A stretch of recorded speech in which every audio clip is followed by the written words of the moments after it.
Olá! No nosso último vídeo nós tivemos a introdução de novos personagens no capítulo que trata da vida social lá naquele posto de socorro, onde chegaram lá o casal Barcelar com duas moças, não é? E ficamos sabendo através dos relatos de André Luiz da atividade exercida por este senhor e sua esposa, junto aos espíritos encarnados na Terra, né, necessitados tanto de amparo espiritual que ainda temos esta necessidade, e que também auxiliam irmãos desencarnados, ainda ignorantes da sua situação de espíritos, né, após a morte do corpo físico. Né? E o capítulo anterior encerra-se com as duas moças que acompanham esse casal, indo buscar Aniceto e o Sr. Bacelar, ficando as duas com André Luiz e Vicente. E este novo capítulo 29 denomina-se Notícias Interessantes, que é o relato destas moças a respeito principalmente das condições de nosso lar e dos trabalhos que elas fazem nos postos de socorro mais próximos à crosta terrestre. Então vejamos.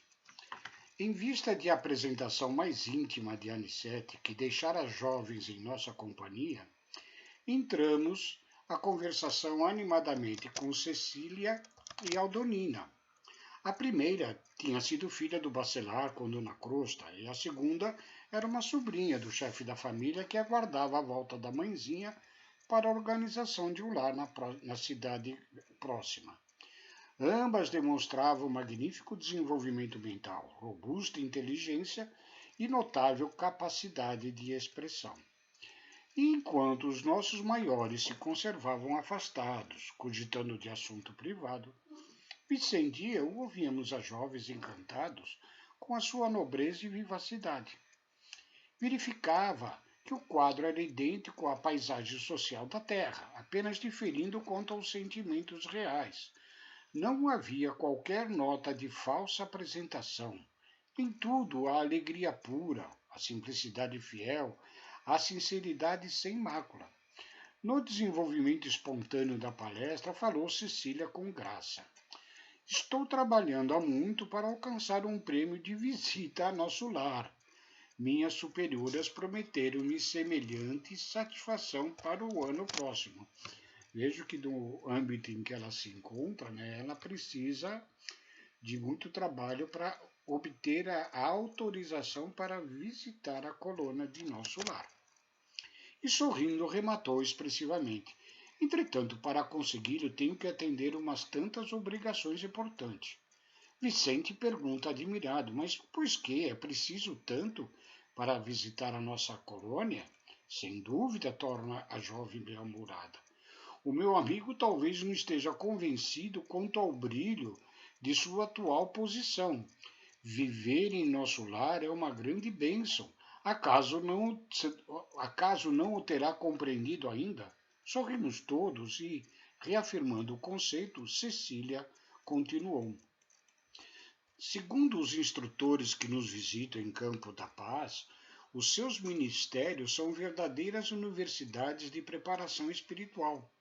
O ensejo educativo neles é imenso, e chego a crer que, para avaliar a extensão da benesse que Jesus lhes concedeu, seria necessário viver alguns anos em nossa colônia, onde o trabalho ativo de vigilância e assistência é mais imperioso e mais exigente. Em nosso lar, objeta André Luiz, temos igualmente grande número de sofredores. A regeneração é uma colmeia de milhares. A interlocutora, todavia, revelando profunda acuidade nas observações, considerou. Você diz muito bem, André, quando se refere a colmeia, significando possibilidades de trabalho. Creia que os sofredores que atingem o seu núcleo já se encontram a caminho de excelentes realizações. Naturalmente que os irmãos desequilibrados que por lá existem já se torturaram pelo vagaroso despertar da consciência. Já sentem remorsos e arrependimentos indicativos de renovação. São sofredores que melhoram progressivamente, porque o ambiente da cidade é de elevação positiva, onde a maioria vive com a bondade, a maldade da minoria tende sempre a desaparecer. Nosso lar, portanto, mesmo para os que choram, possui soberanas vantagens espirituais. Nós sabemos de fato que para a nossa renovação espiritual, né, é primeiro necessário que nós reconheçamos que temos as nossas deficiências, as nossas imperfeições, os nossos. Quem não sabe que precisa se reformar, se modificar, não consegue ir adiante nos passos de renovação, de arrependimento e de correção de caminhos infelizes que tomamos em outra existência. Então, a consciência de nossas imperfeições, de nossos defeitos e vícios, é o primeiro passo, e o arrependimento é o primeiro passo para que nós possamos nos corrigir e assim poder evoluir. É isso que Cecília explica, né? Que aqueles que atingem a colônia vibracional, a colônia de nosso lar, já se encontram, embora sofredores, num patamar de reconhecimento das próprias fraquezas, prontos, preparados para, com aquele ambiente, como ela descreve, onde o bem é mais imperioso, o bem é mais praticado por todos que lá convivem, né, fazem com que as tendências dos maus sejam adormecidas, para que eles possam, e de fato, entrarem num processo evolutivo, muito provavelmente dentro de uma nova reencarnação. Mas prossigamos o estudo. Impressionados com o que ouvia, André Luiz lembra: eu mesmo trabalhei algum tempo em cooperação nas câmaras retificadoras. Já ouvi diversas referências a essa instituição, exclamou Cecília, senhora do assunto. Mas baseando-me nos informes de mentores amigos, continuo a manter a minha opinião. E como se já conhecesse os nossos processos de serviço, asseverou sorridente: vocês conhecem lá muitos espíritos sofredores, mas em Campo da Paz conhecemos muitos espíritos obsessores. Lá poderá existir muita gente que ainda chora, mas em nosso meio há muita gente que se revolta. É mais fácil remediar o que geme do que atender ao revoltado. Nas câmaras a que se refere, vocês retificam erros que já apareceram, foram reconhecidas, dores que já se manifestaram. Mas aqui, meu amigo, somos compelidos a lutar com irmãos ignorantes e perversos, que se sentem absolutamente certos nas fantasias perigosas que esposaram. E vemo-nos obrigados a atender doentes que não acreditam na própria enfermidade. Como já tínhamos afirmado, né? É exatamente esta grande diferença entre os sofredores lá do plano de nosso lar e os de Campo da Paz, onde ali não há o reconhecimento de seus erros, de suas fraquezas, há somente revolta, rebeldia e também processos vingativos de acharem que estão certos e querem continuar a praticar o mal, né? Então fica muito mais difícil de se prestar o devido socorro e de fazer com que estes espíritos nessa situação se tornem aptos a se elevarem mais adiantadamente no plano espiritual e atingirem outros planos, como o de nosso lar, para as suas correções de caminho. Começava agora André a entender a lógica daquela argumentação e, reconhecendo a impossibilidade de qualquer contradita, a jovem continuou segura de si. Aliás, é natural que assim seja.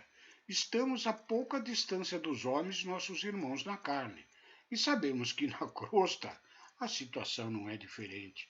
Quantos materialistas se fantasiam por lá de filósofos, quantos demônios com capa de santos, quanta má-fé a fingir generosidade e boas intenções.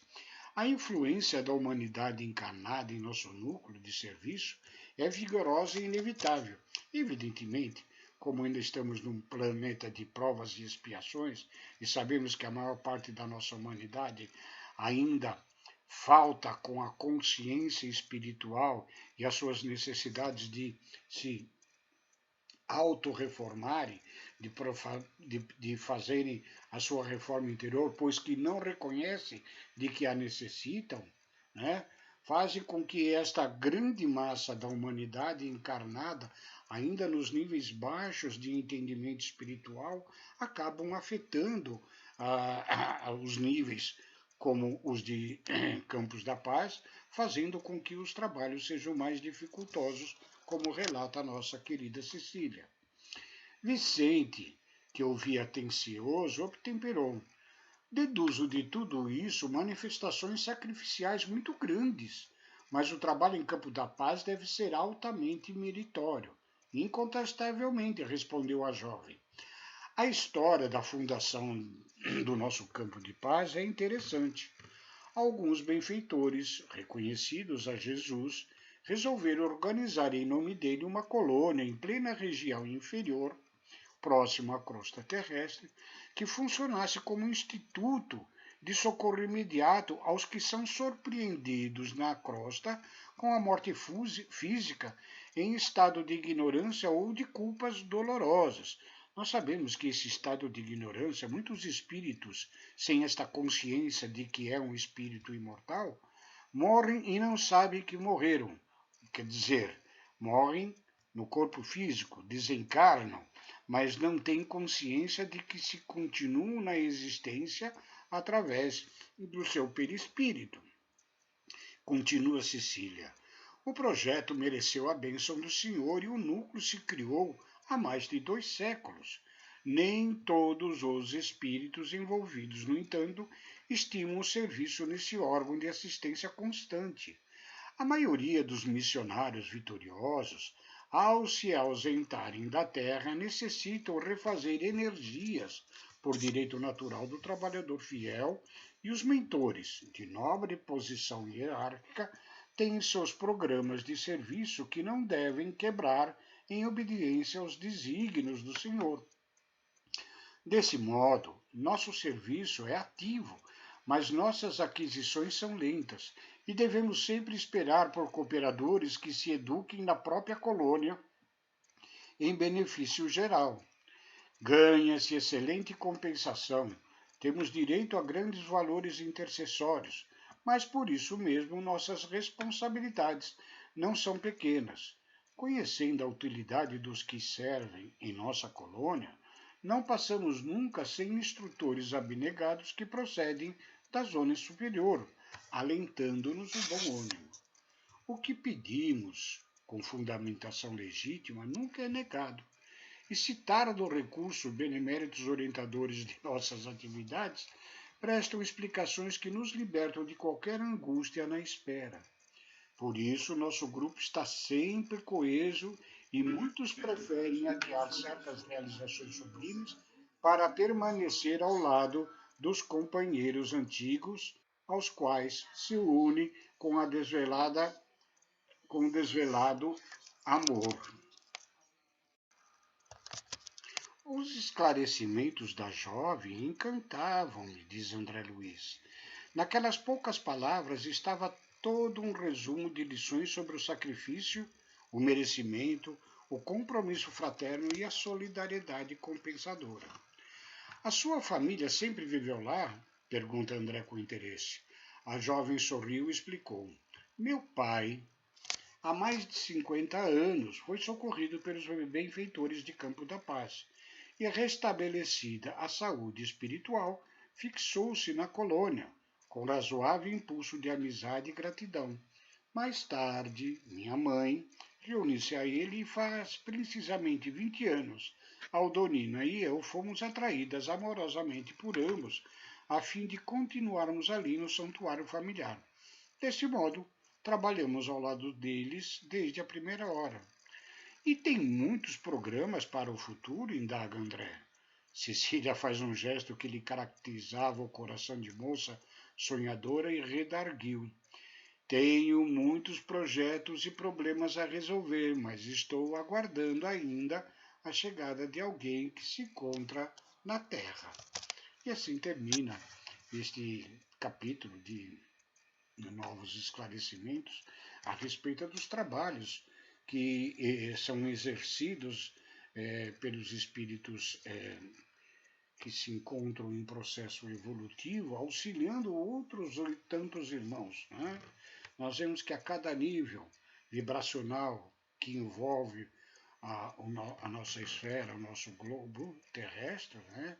Existem espíritos beneméritos que se sacrificam em prol do próximo, né? Obedecendo os ditames de nosso Mestre Jesus, para que todos nós, juntos, possamos evoluir. Fica aqui então esse estudo de hoje do livro Os Mensageiros, dando continuidade no próximo vídeo com o capítulo 30, que se intitula Em Palestra Afetuosa. Muito obrigado a todos.